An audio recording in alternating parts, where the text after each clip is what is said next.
Et bien voilà, bonsoir à tous les amis, bonjour, je sais pas c'est quand vous verrez cette vidéo, bref, j'espère que vous allez bien, on se retrouve pour une nouvelle vidéo. Ça fait longtemps que j'ai pas fait cette vidéo-là, le débrief des internationaux algériens, le week-end. On va parler de quelques joueurs qui ont brillé lors de ces qualifications. Je vais vous parler de 1, 2, 3, 4, 5, 6, 7, 8 joueurs. Je vais parler de 8 joueurs.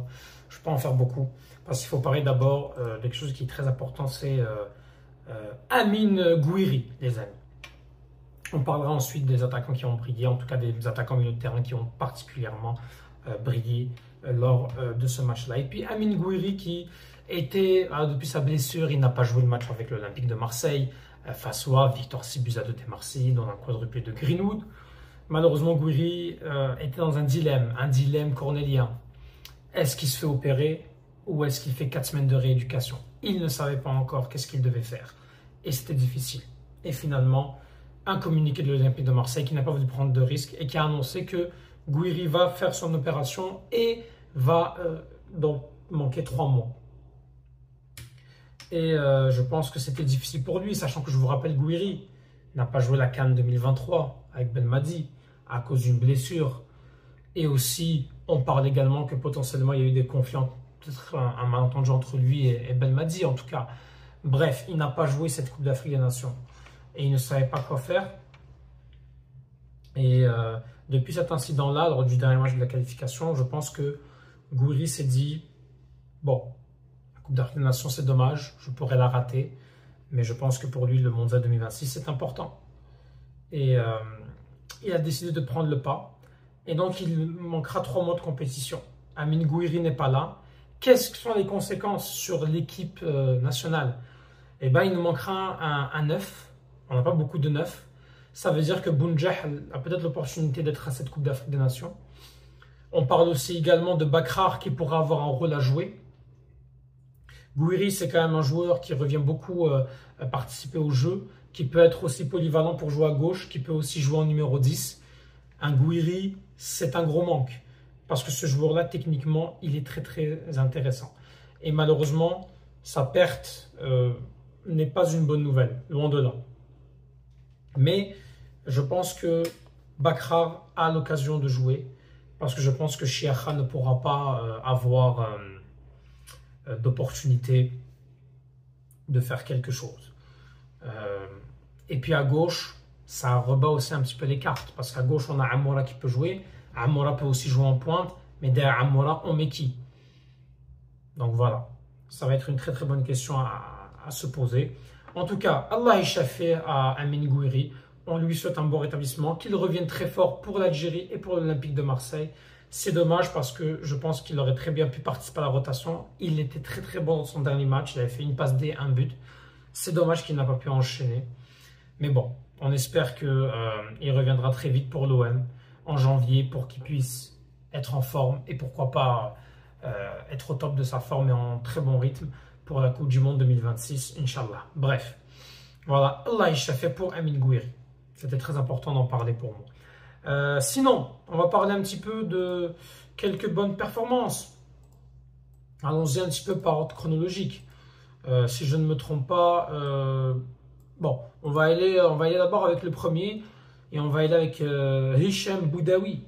Boudaoui qui a marqué face à l'Olympique Lyonnais dans un match où Nice n'est pas en forme, Nice n'est pas du tout au top et Nice a créé l'exploit de battre un Olympique Lyonnais qui a été très très fort, qui a ultra dominé la rencontre.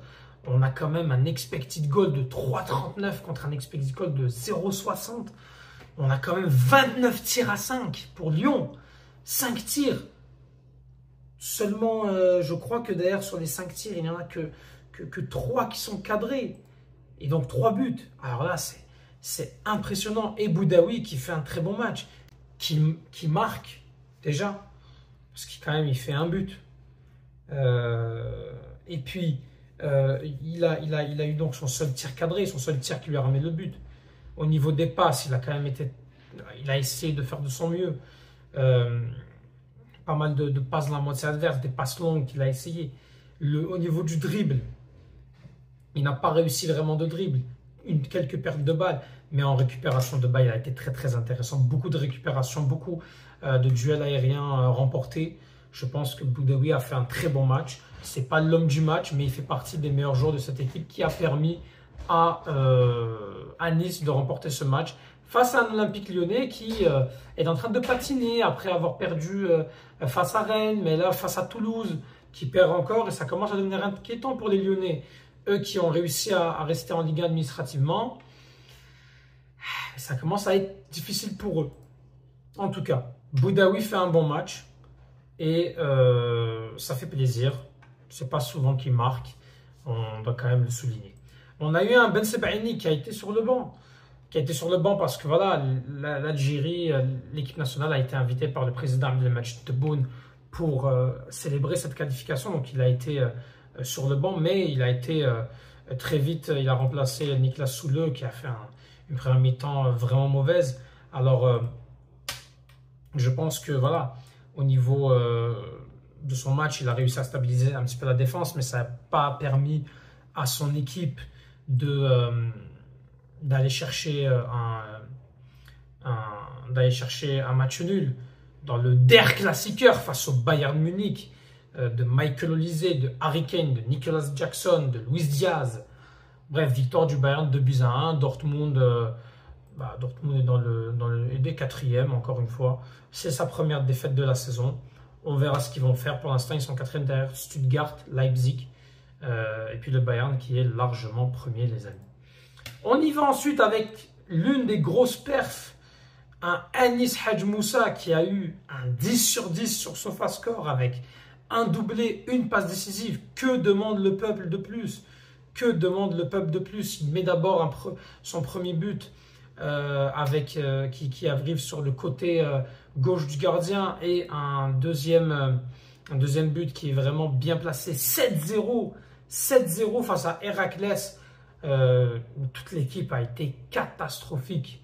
Toute l'équipe d'Héraclès a été catastrophique et Hadj Moussa qui a mis un doublé alors que Ayassé Oueda qui a mis un triplé en 38 minutes. C'est vraiment intéressant. Et puis Hadj Moussa, il a été là. Hein. L'expected assist, quand même, c'est 1.01. L'expected goal, par contre, c'est 0.12. C'est pas beaucoup. Hein. Par contre, le expected GOAT, but attendu cadré, 0.67. En termes de dribble, il a fait une masterclass. Franchement, les amis, il fait une masterclass. C'est incroyable. Il a vraiment été là pour lui. Il a beaucoup travaillé sur son côté droit. C'est vraiment l'archétype de l'ailier droit, hein, notre Hadj Moussa, qui on espère va continuer à être aussi décisif. Là, il a juste 71 minutes, il a été remplacé, c'est normal, il méritait d'être remplacé après avoir fait ce qu'il fallait. Il ne faut pas non plus le brûler. Il y a l'Europa League pour Feyenoord, donc attention. Et puis, on a évidemment un Fares Chaibi qui fait un match moyen. Sa passe décisive lui sauve de son match très très moyen. Il a été un peu au four et au moulin, mais voilà, c'est pas non plus un excellent Chaibi qui était quand même un peu plus dans un rôle offensif, un box-to-box, qui n'a pas apporté, bon, passe D quand même, c'est pas mal, mais c'est insuffisant. Et Francfort qui a fait un match nul, qui se dirigeait vers la victoire et qui finalement se sont fait égaliser par Vincenzo Griffo à la 87e minute. Donc 2 buts partout pour Francfort. Et puis bon, Jawen Hadjem qui lui aussi a signé une passe décisive malgré la défaite de son équipe face aux Saint-Gallen, les Young Boys qui sont classés à la 5e place pour le moment, à 5 points du leader Thun, FC Thun. Mais Hadjem, il a fait un bon match. Il a apporté comme il pouvait offensivement. Défensivement, il a eu quelques difficultés. Mais au niveau des passes et de l'envoi, il a vraiment apporté. Mais je pense que voilà, Hadjem, c'est pas assez suffisant. Après, il n'a pas été aidé par un Christian Fasnacht qui n'a vraiment pas été bon. Hein. En tout cas. Angers avec Abdelli qui fait un match correct, mais rate quand même une très très grosse occasion. Hein. Alors certes, Angers égalise à la 85e minute face à Monaco, mais encore une fois, ce manqué-là, il est cruel parce qu'il est quand même quasiment dans la surface et il fait un tir croisé qui il se loupe complètement et c'est dommage. Hein. Alors c'est sur la tête. Il fait un tir de la tête, c'est dommage que ça ne rentre pas. Mais bon, Belkabla lui fait un meilleur match. Hein. Clairement, il est là. Il a eu un petit tir qui a été bloqué sur corner. Mais sinon, voilà, il a été solide, quoi. Et ils ont mis en difficulté les Monégasques, ça on peut le dire. Et un peu partout, c'est une belle performance pour les Angevins. Les Angevins qui sont, qui sont 17e au classement, qui n'ont qu'une seule victoire. Ils prennent les points qu'ils peuvent, hein, tout simplement. Et puis on termine avec Houssam Aouar qui a fait un doublé en Ligue des Champions asiatiques contre El Shorta. Victoire 4 buts à 1 de Al-Ittihad. Voilà, donc Al-Ittihad qui est 7e, qui après 2 défaites s'en sort bien pour essayer d'aller chercher les 8 premières places pour se qualifier. En tout cas, bref, voilà les amis, c'est un petit peu le tour. Mettez en commentaire ce que vous en pensez. Est-ce qu'il y aurait d'autres Algériens peut-être que je n'ai pas pu en parler, je ne peux pas parler de tout le monde, je me suis retenu sur l'essentiel. L'essentiel, c'est qu'on a Hadj Moussa qui est en feu et on a Amin Gouiri qui est blessé. Et puis mention spéciale aussi à Kebal, passe décisif face au RC Lens malgré la défaite 2-1 du Paris FC. C'est vraiment le meilleur Algérien en club. Kebal, le début de saison, masterclass les amis. Bref, abonnez-vous, Tahel Jazer, mettez un petit pouce bleu, merci pour votre soutien. Et puis j'ai hâte de vous voir. Les prochains matchs que je vais débriefer, ça va être en France à Paris. Et on espère que ça va être une dinguerie. Merci à vous, vive l'Algérie.